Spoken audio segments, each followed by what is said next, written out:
ইদগাম বা গুন্নাহ নুনে সাকিন বা তানবিনের বামে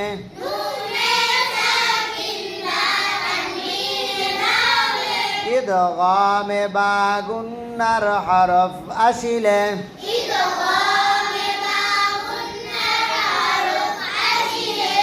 ওই হরফকে তশদীদ দিয়া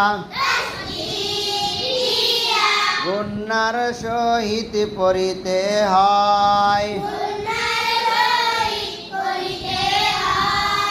যেমন মান ইয়াকুলু